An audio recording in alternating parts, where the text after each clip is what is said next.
कुमारं गलोलासिहारं नमत्सद्विहारं रिपुस्तोमपारं नृसिंहावतारं सदा निर्विकारं गुहं निर्विचारम् नमामीशपुत्रं जपाशोणगात्रं सुरारातिशत्रुं रवीन्द्वग्निनेत्रं महाबर्हिपत्रं शिवाशाब्जमित्रं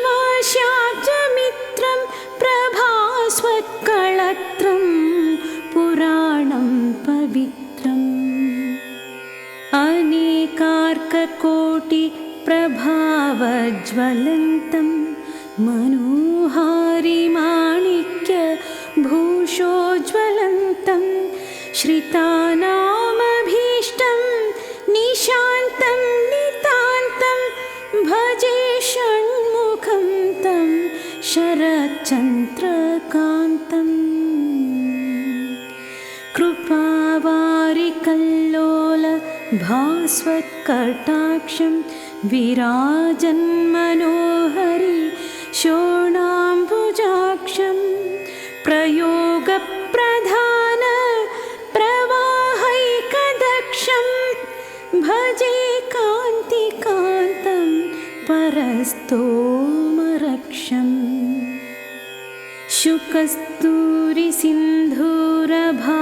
शुकस्तूरिसिन्धूरभास्वल्ललाटं दयापूर्णचित्तं महादेवपुत्रं रवीन्दोल्लसद्रत्न राजत्किरीटं भजे क्रीडिताकाश गङ्गाद्रिकूटम् सुलावण्यसत्सूर्यकोटिप्रतीकं प्रभुं तारकार्यं द्विषड्बाहुमीशं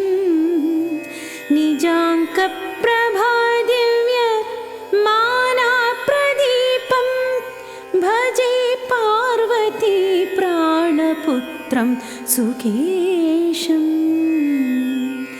अजं सर्वलोकप्रियं लोकनाथं गुहं शूरपद्मादिदम्भोळिधारं सुचारुं सुनासापुटं सच्चरित्रं भजे कार्तिकेयं सदा बाहुलेयम्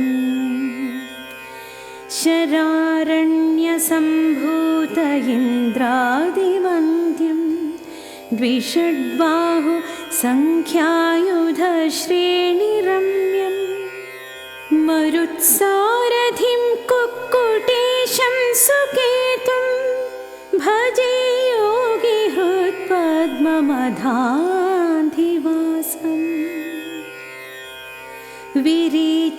विरीचीन्द्रवल्लीश देवेश मुख्य प्रशस्तोमरस्तोम संस्तूयमाना दिशत्वं दयाळो श्रियं निश्चलां मे विना त्वाङ्गतिक्का प्रभो मे प्रसीद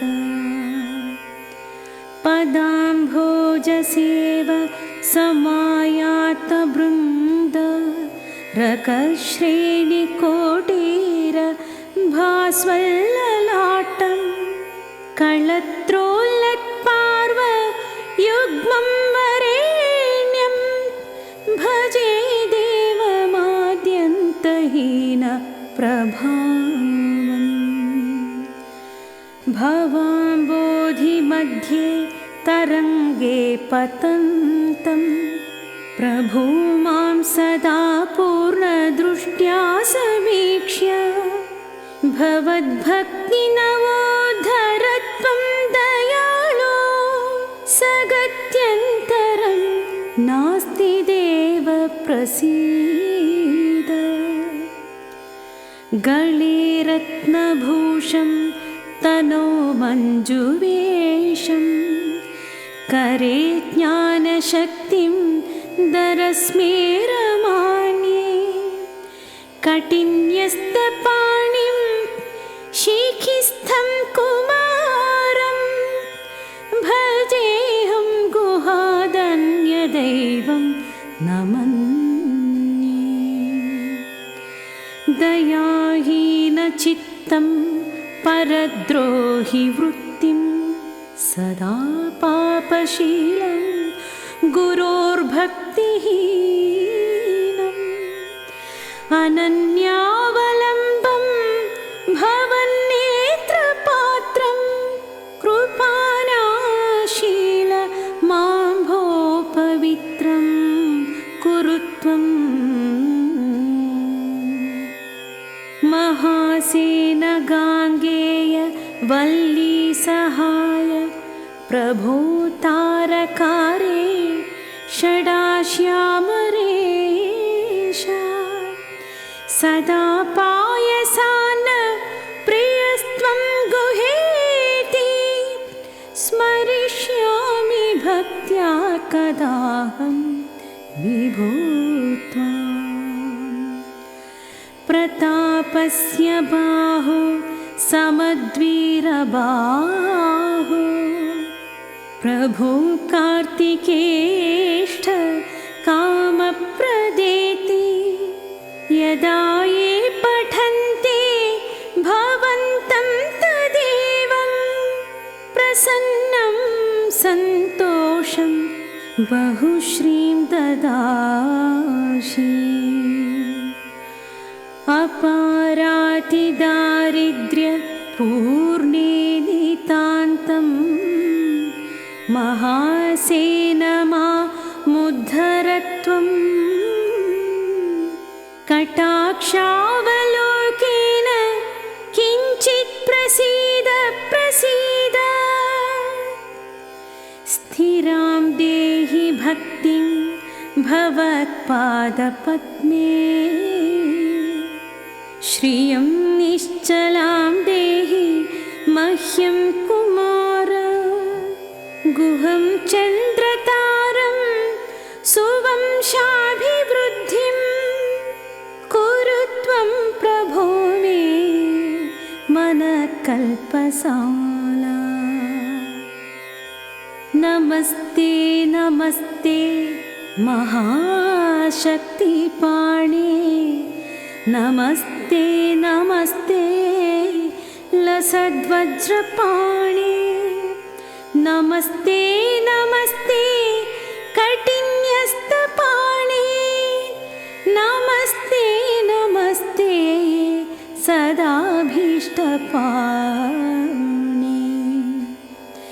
नमस्ते नमस्ते महाशक्तिधारिणी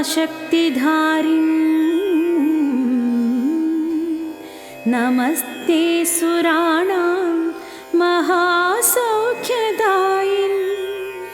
नमस्ते सदा कुक्कुटेशोऽग्निकेता समस्तापराधं विभो मे क्षमस्व। कुमारात् परं कर्मयोगं न जाने य एको मुनीनां हृदब्जाधिवासा शिवाङ्कं समारुह्य सत्पीठकल्पं विरिञ्चाय मन्त्रोपदेशं चकार प्रमोदेन सोऽयं तनोतु श्रियं मे यमाहुः परं वेद सूरेषु मुख्यं सदा यस्य शक्त्या जगद्भीतभीता यमाश्रित्य देवाः स्थिरं स्वर्गपाला सन्दोङ्काररूपं चिदानन्दमीडे गुहस्तोत्रमेतत् कृतं तारकारे भुजङ्गप्रयादेन हृद्येन कान्तम् जना ये पठन्ते महाभक्तियुक्ता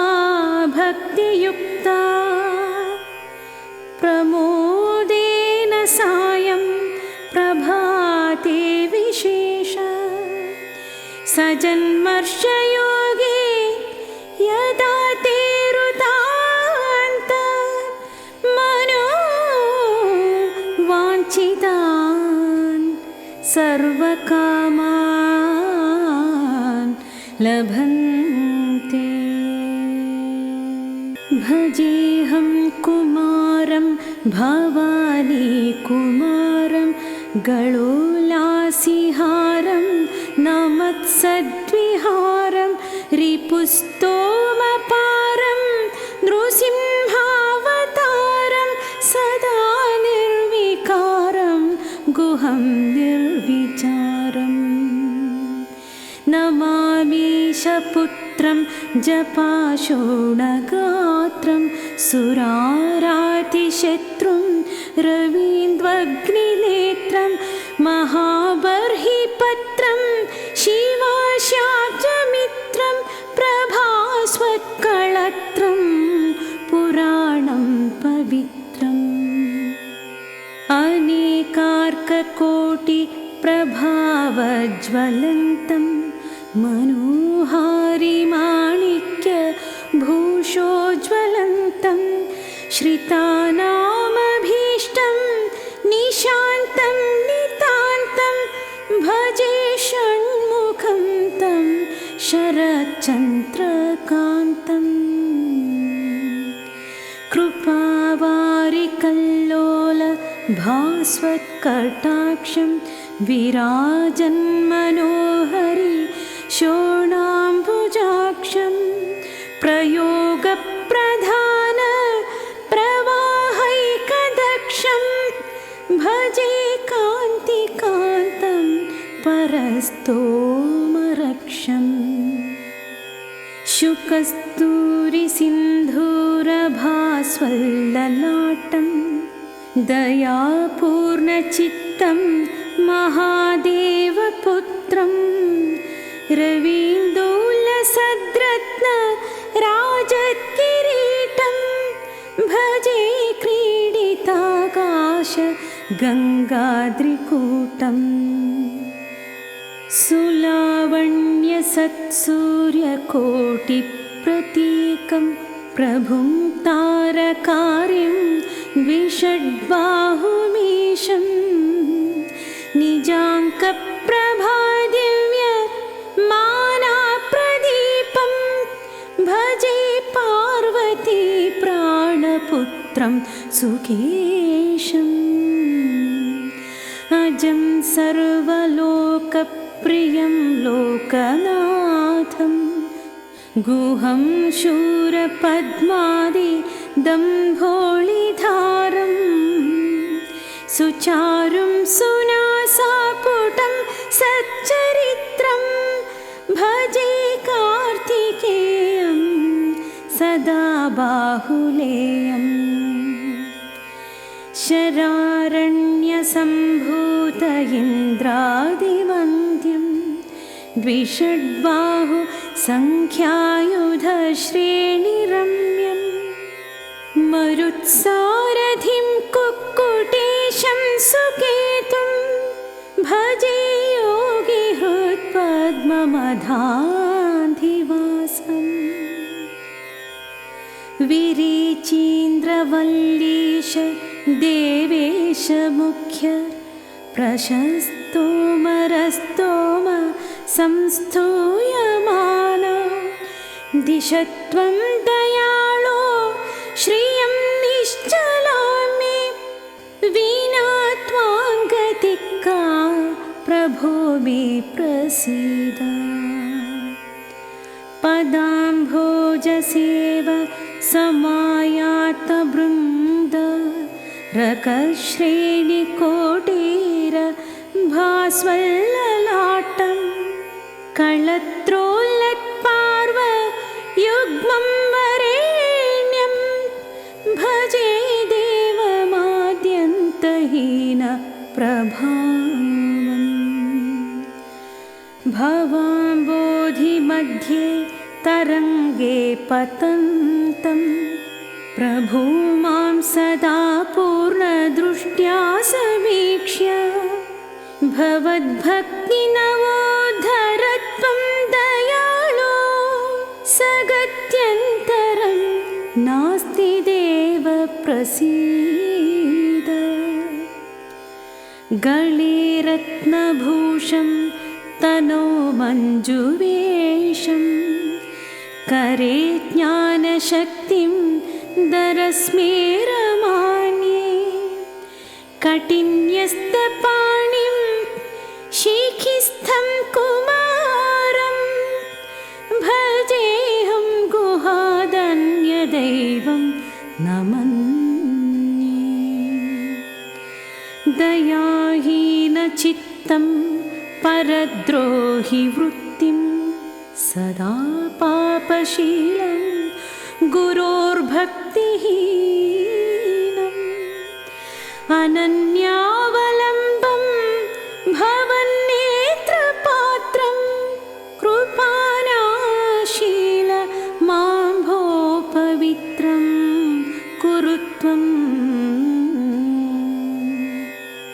महासेन गाङ्गेय वल्ली सहाय प्रभो तारकारे षडाश्यामरेश सदा पायसान्न प्रियस्त्वं गुहेति स्मरिष्यामि भक्त्या कदाहं विभो त्वाम्। प्रतापस्य बाहो समद्वीरबाहो प्रभो कार्तिकेष्ठ कामप्रदेति यदा ये पठन्ते भवन्तं तदेवं प्रसन्नं सन्तोषं बहुश्रीं ददासि। अपारातिदारिद्र्य पूर्णे नितान्तं महासेन मामुद्धरत्वम् कटाक्षावलोकेन किञ्चित् प्रसीद प्रसीद। स्थिरां देहि भक्तिं भवत्पादपद्मे श्रियं निश्चलां देहि मह्यं कुमार। गुहं चन्द्रतारं सुवंशाभिवृद्धिं कुरु त्वं प्रभो मे मनकल्पसाला। नमस्ते नमस्ते महाशक्तिपाणे नमस्ते नमस्ते लसद्वज्रपाणे नमस्ते नमस्ते कटिन्यस्तपाणे नमस्ते नमस्ते सदाभीष्टपाणे। नमस्ते नमस्ते महाशक्तिधारिणी नमस्ते सुराणां महासौख्यदायिन् नमस्ते सदा कुक्कुटेशोऽग्निकेता समस्तापराधं विभो मे क्षमस्व। कुमारात् परं कर्मयोगं न जाने य एको मुनीनां हृदब्जाधिवास शिवाङ्कं समारुह्य सत्पीठकल्पम् विरिञ्चाय मन्त्रोपदेशम् चकार प्रमोदेन सोऽयं तनोतु श्रियं मे यमाहुः परं वेद सूरेषु मुख्यम् शक्त्या जगद्भीतभीता यमाश्रित्य देवाः स्थिरं स्वर्गपाला सन्दोङ्काररूपं चिदानन्दमीडे गुहस्तोत्रमेतत् कृतं तारकारे भुजङ्गप्रयादेन हृद्येन कान्तम् जना ये पठन्ते महाभक्तियुक्ता प्रमोदेन सायं प्रभाते विशेष सजन्मर्षयोगे यदा ते रुतान्त मनो वाञ्छितान् सर्वकामान् लभन्ते।